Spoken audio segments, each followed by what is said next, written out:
사랑을 바탕으로 한 결혼에서 아이들의 위치는 어떠할까요? 그들은 어디에 속합니까? 그들이 사회적 문제가 되지 않을까요? 설명해 주십시오. 만약 사랑이 결혼의 토대가 된다면 많은 문제들이 나타날 것처럼 보인다. 그러나 우리가 낡은 개념들과 신념들의 스크린을 통해 볼 때에만 그러한 것들이 나타난다. 우리가 사랑을 최고의 가치로 인정할 때 아이가 개인이나 부모에게 속한다는 그런 생각은 의미가 없어질 것이다. 정말이지 아이들은 개인에게 속하지 않는다. 아이들은 정말로 그들에게 속하지 않는다. 아버지가 알려지지 않고 어머니만이 알려졌던 시대가 있었다. 어머니가 가족의 상위에 있었고 혈통은 모계를 통해서 헤아려졌다. 당신은 아버지라는 단어가 그리 오래되지 않았다는 것을 알고 놀랄 것이다. 아저씨라는 단어가 훨씬 오래되었다. 어머니는 고대의 언어인 반면 아버지는 매우 새로운 단어이다. 아버지는 우리가 결혼을 제도화했을 때 그 배경에 나타났다. 그는 전에는 알려지지 않았다. 종족의 모든 남성이 아버지와 같았다. 단지 아이의 엄마만이 알려졌다. 모든 부족은 그 부족의 아이들을 사랑했다. 그들은 어느 누구에게도 속하지 않았기 때문에 그들 모두에게 속했다. 아이들에 대한 소유권이 개인들, 부모들에게 주어진다는 것이 아이들에게 좋다고 말하는 것은 옳지 않다. 진정한 선은 아이들이 모든 공동체나 사회에 속할 때 발생할 것이다. 우리가 사랑을 결혼의 근거로 삼았을 때 아이들의 위치는 무엇이냐고 당신은 묻는다. 그들이 사회적 문제가 되지 않겠느냐고? 아니다. 그들은 그때 사회적 문제가 되지 않을 것이다. 그들이 바로 지금 사회적 문제가 되는 것은 우리가 그들을 소수의 개인, 즉 그들의 부모이든 친척이든 그들에게 맡겨졌을 때이다. 우리 앞에 활짝 열린 미래의 가능성들에 대한 새로운 전망으로 볼 때 확실한 것은 우리 사회의 오래된 기초들이 더 이상 지속되지 않는다는 것이다. 예를 들어 구시대에는 아이가 태어나기 위해서는 아버지가 필수적이었다. 미래에는 그렇지 않을 것이다. 사실 남자는 이미 포화 상태이다. 이제 나의 정자는 내가 죽은 후에도 수천 년 동안 보존될 수 있고 나의 죽음 이후에 만 년이 지나도 아이를 낳아줄 수 있다. 그런 미래에는 지금까지 없어서는 안 될 어머니조차 아이의 탄생의 필요가 없어질 것이다. 과학이 탄생의 방법과 수단들을 우리는 지금 그 완료의 단계에 와 있다 발견하고 있으며 어머니가 그녀의 자궁에 9달 동안 아이를 안고 다닐 필요가 없을 것이다. 시험관과 같은 도구나 기계가 이를 더 잘할 것이다. 어머니의 자궁 안에서 아이에게 할 수 있는 모든 유용한 것들이 제공될 것이며 아이는 시험관 혹은 우리가 그것을 무엇이라고 부르던 그러한 것에 의해서 더 잘 보호될 것이다. 그때 아이의 혈통을 알기란 어려울 것이다. 그때 전 사회 구조는 변해야만 할 것이다. 그때에는 모든 여자들과 남자들은 그 지역, 사회의 집단적인 보호 아래에 자라고 있을 아이들의 어머니 역할과 아버지 역할을 하게 될 것이다. 확실히 모든 것이 변할 것이다. 내가 말하는 일은 일어날 수밖에 없다. 왜냐하면 과학의 이런 방식들이 세상의 모든 곳에서 지금 널리 발전하고 있기 때문이다. 그러나 계속해서 구시대적인 낡은 방식들로 생각하기 때문에 우리는 그것을 이해하지 못한다. 당신에게서 지금 아이가 태어나려고 한다면 당신은 아이의 건강과 보호를 위해 가능한 한 최고의 의사와 상의한다. 당신은 단지 그 아이의 아버지나 어머니일 뿐 당신의 아이를 의학적으로 다룰 수 있다고 생각하지는 않는다. 같은 방식으로 당신은 아이를 위해 옷을 만들어줄 훌륭한 재단사에게로 간다. 당신이 그의 부모가 되었다고 해서 당신이 옷을 만들어주지는 않는다. 마찬가지로 당신의 이해가 깊어짐에 따라 당신은 아이들이 당신 자신보다 훨씬 더 건강한 유전자의 도움을 받아 태어나길 원할 것이다. 그래서 아이가 육체적으로, 정신적으로 지체되지 않고 건강한 신체와 지적인 마음을 갖게 되기를 원할 것이다. 당신은 당신 아이의 탄생을 위해 할 수 있는 한 가장 좋은 유전자를 가지기 원할 것이다.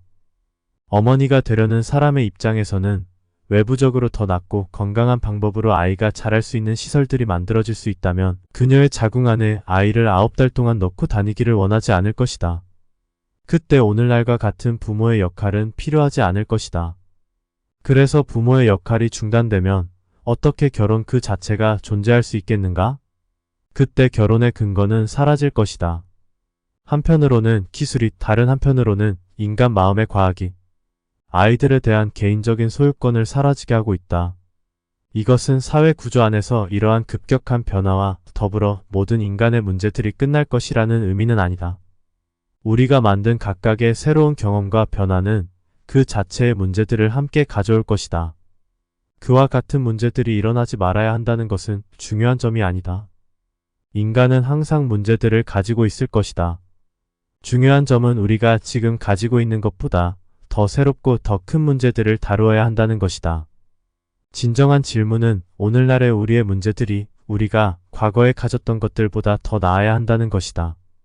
결혼의 폐지와 함께 남녀 사이의 모든 갈등이 영원히 사라질 것이라는 말이 아니다. 그러나 확실히 결혼으로 빚어진 수많은 갈등은 사라질 것이다. 하지만 보다 더 새로운 충돌과 새로운 문제들이 일어날 것이며 그 문제들을 다루는 것은 기쁨이 될 것이다. 우리가 살아가는 한 문제는 항상 필요할 것이다. 왜냐하면 우리가 성장하고 성숙하는 것은 문제들과의 투쟁을 통해서이기 때문이다. 우리는 우리의 여정에 계속해서 오는 특별한 문제를 알 필요가 있다. 그 특별한 문제는 우리에게 살기 위해 주어진 사회 제도의 문제들을 참아내는데 우리가 익숙해져 있다는 것이다. 그러므로 우리는 비록 새로운 제도가 필요하고 가능하다고 할지라도 이러한 훌륭한 제도와 더불어 오게 될 새롭고 친숙하지 않은 문제들에 직면하기를 두려워한다. 따라서 우리는 저급하고 죽어가는 제도에 묶여 있다. 그것이 우리의 진정한 어려움과 문제를 만들고 있다. 그러나 만약 이러한 변화의 과정에서 더 새롭고 나은 문제들이 발생한다면 그 변화를 받아들이고 새로운 문제들과 맞붙어 싸워서 그것들을 해결하는 것이 옳다는 것을 이해해야 한다. 인간의 삶에서 사랑이 충분히 꽃피지 않는 한 그는 삶의 영광과 장엄함을 얻을 수 없을 것이며 빛을 잃을 것이라고 나는 생각한다. 사랑이 없는 삶은 우둔하고 메마르다. 그것은 정말로 사막이다. 그래서 나는 문제들로 가득하고 에너지와 열정으로 가득 찬 삶이 둔하고 쓸쓸하고 죽어버린 삶보다는 훨씬 낫다고 생각한다. 작은 일화로 결론 짓고 싶다. 작은 들풀들이 낡은 도시벽에 갈라진 틈에서 보호받으며 살고 있었다. 높은 벽에 갈라진 틈에 의해 완전히 둘러싸여 바람과 폭풍우도 피할 수 있었다. 같은 이유로 햇볕에 타지도 폭우로 휩쓸려가지도 않았다. 이 작은 들풀들의 이웃에 장미덩굴이 있었다. 아름다운 장미꽃을 보며 이 들풀들은 자신의 존재를 열등하고 부끄러워했다. 그리하여 어느 맑은 날 아침에 이 들풀들은 신에게 기도했다. 우리는 얼굴 없는 꽃으로 살 만큼 살았습니다. 이제 저희를 장미로 바꾸어 주십시오. 신이 그 물음에 답했다. 어찌하여 불필요한 곤란 속으로 들어가려 하는가? 장미의 인생은 매우 험난하다. 폭풍이 몰아치면 비바람으로 뿌리째 흔들린다. 꽃이 필 때면 그것을 꺾으려 주위에 이미 누군가가 와 있다. 너는 안전하게 보호받는 삶을 살고 있다. 이것을 저버리지 말아라. 그러나 들풀들은 계속 주장했다. 우리는 오랫동안 보호받는 삶을 살았습니다. 우리는 이제 위험하게 살고 싶습니다. 24시간 동안만이라도 우리를 장미로 만들어 주십시오. 다른 들풀들이 소리쳤다. 정신 나간 소리 하지 마세요. 우리가 듣기로는 우리의 몇몇 조상들이 장미가 되겠다는 이런 열망 때문에 심각한 고통을 받았다고 했습니다. 우리 종족의 경험이 말해주고 있지 않습니까? 우리가 있는 그대로 있는 것이 안전하다는 것을요. 우리는 장미가 되려는 노력을 하지 말아야 합니다. 그러나 이 작은 식물은 다시 말했다. 저는 별들과 이야기하고 싶습니다. 저는 폭풍들과 싸우고 싶습니다. 저는 폭우 속에서 숨쉬고 싶습니다. 저는 장미가 되기로 결심했습니다. 결국 신은 양보했다. 어느 맑은 날 아침 이 작은 들풀들은 장미가 되었다. 그리고 즉시 그의 시련과 고난들의 영웅담이 시작되었다. 폭풍우가 와서 뿌리를 흔들었다. 폭우가 와서 물속에 잠겼다. 한낮의 태양이 꽃잎들을 불태우는 고통을 주었다. 그는 모든 순간에 모든 방면에서 위험에 노출되어 있었다. 다시 한번 다른 나이 많은 들풀들이 그 새로 태어난 장미 주위에 모여들어 말했다. 우리가 너에게 그렇게 하지 말라고 말했는데 너는 말을 듣지 않았다. 너는 예전의 삶이 얼마나 안전했는지 알지 못하는가? 우리 나름의 문제가 있다 하더라도 그것들은 오래되고 친숙한 문제들이다. 우리는 그것들에 익숙해 있다. 그것은 괜찮았다. 너는 너의 삶에 얼마나 많은 혼란들을 만들었는지 알기나 하니? 이에 갓 태어난 장미가 말했다. 당신은 어리석습니다. 높은 벽으로 보호받으면서 살아가는 작은 들풀로 오랫동안 안전한 삶을 사느니 차라리 24시간 동안만이라도 위험한 삶을 살아보는 게 더 낫다고 생각합니다. 폭풍 속에서 숨을 쉬고 바람과 싸우는 것은 위대했습니다. 나는 태양과 얼굴을 맞대었고 별들과 이야기했습니다. 나는 내 영혼을 성취했고 너무나 만족합니다. 나는 완전히 살았고 이제 완전히 죽으려 합니다.